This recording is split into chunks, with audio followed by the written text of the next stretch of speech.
Welcome to the May 29 inauguration. And a couple of minutes ago, Nigeria now has the 16th president sworn in. The day Nigerians have been waiting for finally came. A new president has been sworn in, and that president is Bola Ahmed Tinubu. He is the 6th democratically elected president of Nigeria. Well, he was sworn in at an elaborate ceremony attended by leaders and dignitaries from across the world at the Eagle Square. Let's bring in our guest, Professor Tunde Babawale, Professor of Political Economy and International Relations. He's also the former Director General Center for Black African Arts and Civilization, CBAC. It's good to have you join us on the program.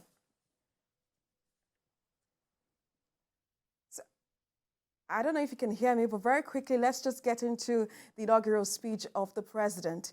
One of the things that he said, before we get into the inaugural speech, I want to ask you, first off, what's the significance of this peaceful transition of power in Nigeria, and what does it mean for Africa?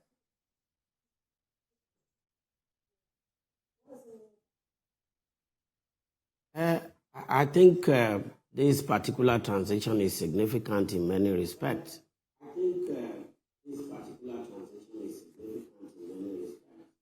The first, of course, is the fact that Nigeria is experiencing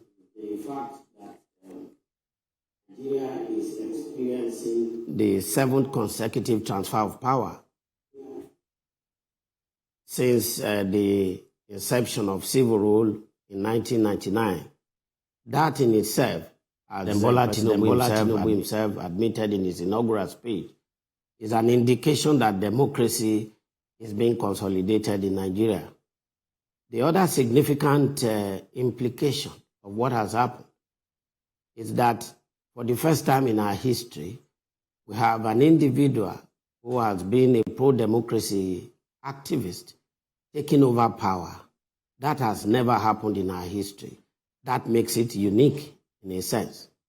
The third, of course, is that we've had a transition that, even though there are complaints from opposition parties, which is to be expected, it's been largely seamless in my view. And for that, I think we must credit the country and the players on the political scene for what we are witnessing today.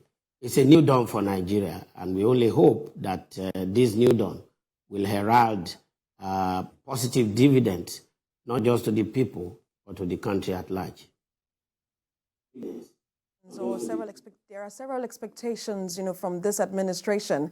That's if you think of the 8 years of former President Muhammadu Buhari now, this administration has promised to hit the ground running from day one. I want to hear your thoughts on what do you think should be the first stake of this administration?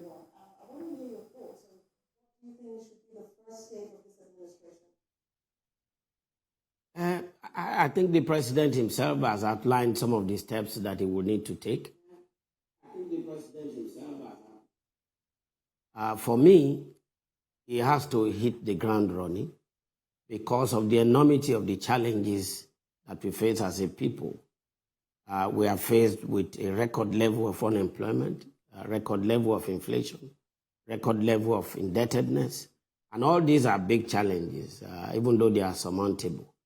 And with the caliber of the individual that is in the saddle at the moment, I have no doubt in my mind that we are going to overcome those challenges within a record time as well. For me, the first thing that the president needs to do is to send signals to everybody in Nigeria that he wants to unite the country. And I think he alluded to that in his speech, which is a welcome development. We need to bring together every part of Nigeria and show that either you voted for Asiwaju or not, you are going to have the same kind of welcome and reception from the administration as any other person. I think that is the first step. The second step, in my view, would be the issue of fuel subsidy that he has talked about and which is contained in his Renewed Hope manifesto. But where I slightly differ is that I think in removing the fuel subsidy, it has to be done over a period of time. Initially, he himself said in his manifesto that it's going to be within a period of 6 months. And I think that a lot of things needs to be done for us to have a seamless and crisis-free removal of subsidy. And what are those things? First, all the stakeholders must be invited to table to discuss, and then a lot of sensitization of the public has to be done to let them be prepared for what is coming, so that it's not going to be a shocking development for the people of the country. But all of us are agreed that fuel subsidy has not done us any good, and the earlier we do away with it, the better. The second thing, which I consider urgent, which he has to do, is the issue of security. He himself has said that they are going to rejig the security architecture of the country, and I think that should be done early enough. One thing that he also alluded to is equipping the military, raising what we call the capacity, the capacity of the military officials and the rank and file. So through training, that is very, very important. And I also think that apart from equipping the military and training them, we need to also try to ensure that the issue of the threat to security is addressed from a different perspective, a multi-perspective. And what I mean by that is that we not only must talk about what the military calls the kinetic aspect, we must also talk about the non-kinetic aspect. In other words, what are those things that feed insecurity? Some of the things that feed insecurity are the question of the social crisis in our various communities, the question of the economic deprivation of our people, and then linking more intensely with the people at the grassroots, especially in those communities that have been ravaged by insurgency. I want to have a different perspective from this administration to the effect that a lot of work should be done in linking up with the traditional institutions in those various communities. Because, come to think of it, the insurgents will not be succeeding if there is no cooperation from the communities where they operate. So we must, first of all, ensure that these people have confidence in the Nigerian army. Secondly, we need to regularly liaise and discuss with them so that they know that security for them is also the security for everyone. And that if as individuals we are thinking of your own interests, insecurity will remain with us. These are a few things that I think he should do. Again, I also think that one of the problems that we face in Nigeria is the cost of governance. I think one way by which the president, Bola Ahmed Tinubu, can hit the ground running is to embark on a drastic reduction of the cost of governance. We have over 800 levels of government in Nigeria, 774 local government, 36 states, including the federal, all of them totaling about 800. And yet, we have parastatals almost rising up to about 1,000. Some few years back, they were about 500. Yet, every day, new laws are being passed. New parastatals are being established. All of them with very huge and humongous overhead costs. All of these have to be addressed through looking into the existing report of the Oronsaye panel, which the outgoing administration, or the already gone administration, had actually worked on, but could not actually act on. I think the president should look at that paper and quickly dust the paper and take action on it so that we have a more manageable sector in the civil service. Every government that needs to succeed must look for a way of reforming the civil service. Yes, sir. Because that is the engine room of development. I think we must focus on also reforming the civil service, doing restructuring of the government agencies and parastatals. And either we like it or not, we must begin to think of how to talk about, put in place measures that will bring about the restructuring of the country. As a known advocate of restructuring himself, I know this is going to be paramount in his agenda. It is important that we devolve power from the center to the states and local government. And I think even in his manifesto, he hinted at that. I will expect that to be done as quickly, as speedily as possible. A professor of political economy and international relations from a Director General Center for Black and African Arts and Civilization, Professor Tunde Babawale. I know that you have, I would love to ask you one other question just before we let you go about the foreign policy of Nigeria. I want to ask you, the president, of course, had raised concerns in his inaugural speech. I want to try and get there so that we can quote him specifically. He had raised some questions in his inaugural speech about the fight in Sudan and the military coup in some other African countries. I want to hear your thoughts. What would you have to say about Nigeria's foreign policy, and how do you think the president should take on the big brother nature that he assumes in Africa?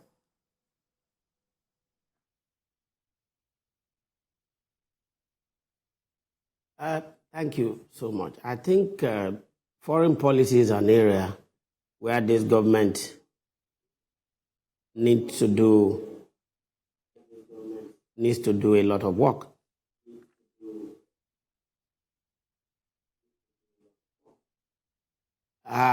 Because Nigeria has always been known to play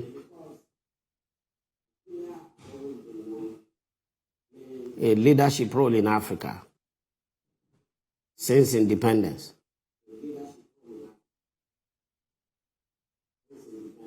Unfortunately, for some time now, we have a little bit slacked in that particular role. And I think that we need to pick it up again, take ourselves back to that status where we call the shot, especially in Africa. It is tragic that, as I read a few days ago, about 6 or 7 African states are now trying to broker peace between Ukraine and Russia. Nigeria should have taken the lead in that instance. But I can understand what has happened. It is trite, and it has become axiomatic for people to say that foreign policy is an extension of domestic policy. And therefore, when you have problems on the domestic front, it slows you down on the external front. But I think that as we battle the internal challenges facing us, we must also realize that we need to send signals to the rest of the world that the giant of Africa is ready to play his role. And the way by which we can do it is first to ensure that we begin to take initiative or seize initiative. And such initiative is the one that I said some 7 heads of state are taking. The second, of course, is that we must make our foreign missions to be more effective. And we need a foreign affairs ministry that is more proactive, that can take its role as it should be, and then streamline its own activities to ensure that before incidents happen all over the world, we take proactive steps. My worry is that we have been more reactive than proactive on the external front. This must change. And then we must return to a situation where Africa remains the centerpiece of our foreign policy. We must not fold our arms and think that what happens to the rest of Africa does not concern us. Professor, yes, we have been doing that, but we need to intensify our efforts in that direction. Exactly. And there is no way we can even talk about ending insecurity in Nigeria without connecting with our neighbors. I think President Buhari realized that, and his first visit to countries when he assumed office was to visit our neighbors. Professor, let me just put you on hold for a while while we take. Professor, let me put you on hold for a while we take a break. When we return, Tolulope Ogunjobi will take us on the next hour to x-ray the inaugural speech of the president. You're watching TVC News, where we have a special coverage on the May 29th presidential inauguration. Just stay with us.